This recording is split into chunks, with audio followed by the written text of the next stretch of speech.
Të mërkurën, tregjet financiare reaguan negativisht ndaj mbylljes së qeverisë amerikane me rënien e aksioneve, ngritjen e çmimit të arit në nivele rekord dhe dobësimin e dollarit. Kjo situatë e pasgjidhur pritet të ndikojë në publikimin e dënave kyçe ekonomike dhe të krijojë pasiguri mbi politikat e interesave të rezervës federale.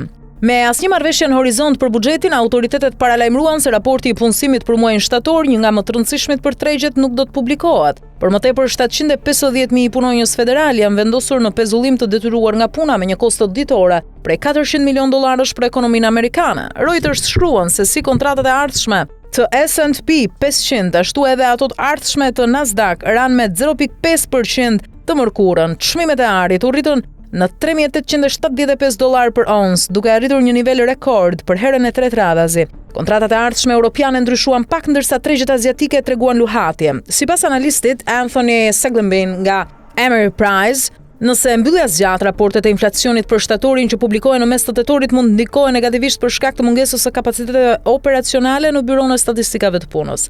Kjo rrit pasigurim për politikën monetare. Tregjet tani presin me 96% siguri një ulje të normës së interesit nga Rezerva Federale në tetor, nga 90% një ditë më parë, dhe një 74% shans për një tjetër ulje në dhjetor. Sipas analistit Kyle Roda nga Capital, mbylljet e mëparshme nuk kanë pasur ndikim të madh në tregje.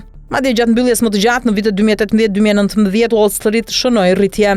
Por tani kemi dy rreziqe: mungesën e dënave të punësimit dhe kërcënimin e presidentit Trump për largimet përhershme nga puna, çka mund të shkaktojë një tronditje në tregun e punës, paralajmëroi ai.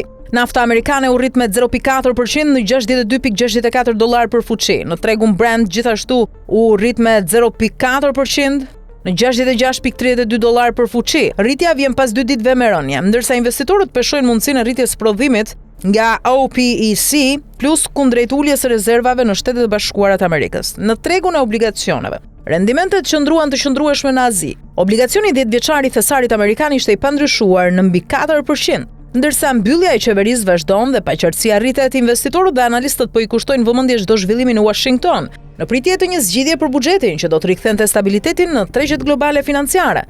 Nëse situata zgjat, pasojat mund të ndihen më thellë në ekonomi dhe në politikën monetare të SBA-ve.